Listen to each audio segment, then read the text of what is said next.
Assalamualaikum warahmatullahi wabarakatuh. Kami dari kelompok 3 mata kuliah Kimia Teknik akan menjelaskan tentang pengolahan air kettle yang mencakup pengertian, prinsip kerja, standar air, faktor-faktor yang mempengaruhi, dan implementasi pada dunia industri. Yang kemudian akan dilanjutkan dengan penjelasan dari teman saya. Perkenalkan, nama saya Nyoman Airlangga Kusuma Nurjaya, NPM 240360131. Di sini saya akan menjelaskan pengertian boiler. Boiler atau kettle uap merupakan gabungan yang kompleks dari pipa-pipa penguapan evaporator, pemanas lanjut superheater, pemanas air economizer, dan pemanas udara air heater.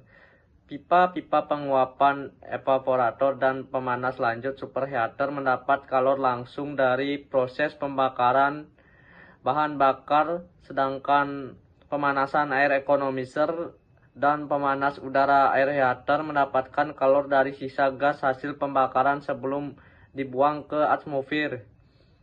Kettle uap adalah sebuah alat untuk menghasilkan uap di mana terdiri dari dua bagian yang penting, yaitu dapur pemanasan di mana yang menghasilkan panas yang dapat dari pembakaran bahan bakar, dan boiler proper, sebuah alat yang mengubah air menjadi uap. Uap atau fluida panas kemudian disirkulasikan dari kettle untuk berbagai proses dalam aplikasi pemanasan. Sekian akan dilanjutkan oleh teman saya. Perkenalkan, nama saya Naufalati Firdaus, nomor NPM 33. Di sini saya akan menjelaskan tentang prinsip kerja dari boiler atau kettle uap. Nah, boiler atau kettle uap sendiri adalah suatu perangkat mesin yang digunakan untuk mengubah air menjadi uap.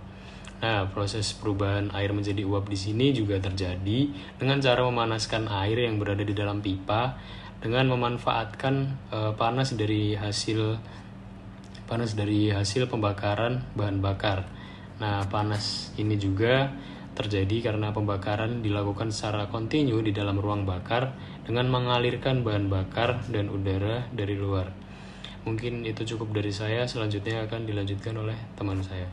Perkenalkan, nama saya Edo Pradipta Supriyanto dengan NPM 240360110. Di sini saya akan menjelaskan tentang standar air kettle. Pada dasarnya, air yang digunakan, terutama yang digunakan sebagai air kettle, harus memenuhi syarat seperti air yang berasal dari alam. Contohnya, sungai dan tanah. Tidak ada yang dalam keadaan murni. Biasanya terdapat pengotor-pengotor, antara lain yang pertama, zat yang tersuspensi, seperti lumpur dan tanah liat. Biasanya dihilangkan dengan cara penyaringan. Untuk yang kedua, zat yang terlarut seperti garam-garam mineral. Untuk selanjutnya akan saya lanjutkan dengan faktor-faktor yang mempengaruhi. Faktor-faktor yang mempengaruhi boiler antara lain oksigen yang terlarut dalam jumlah yang tinggi dapat menyebabkan korosi pada peralatan boiler. Untuk yang kedua, kekeruhan pada air dapat mengendap pada perpipaan dan peralatan serta mengganggu proses. Untuk yang ketiga, pH air bila tidak sesuai dengan standar atau kualitas air pada boiler dapat menyebabkan korosi pada peralatan yang ada di dalam boiler. Yang keempat, Fe dapat menyebabkan air berwarna dan mengendap di saluran air. Nama saya Ruben Rafli Marcelo, NPM saya 240360009. Di sini saya ingin menjelaskan tentang implementasi boiler pada dunia industri.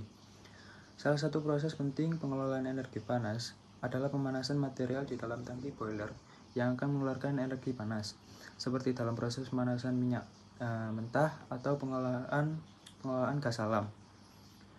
Industri tersebut membutuhkan boiler untuk proses destilisasi.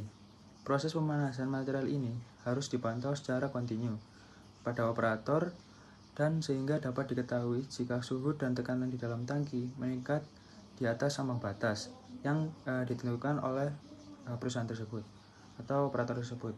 Hal ini untuk menjaga agar sistem boiler bekerja secara aman.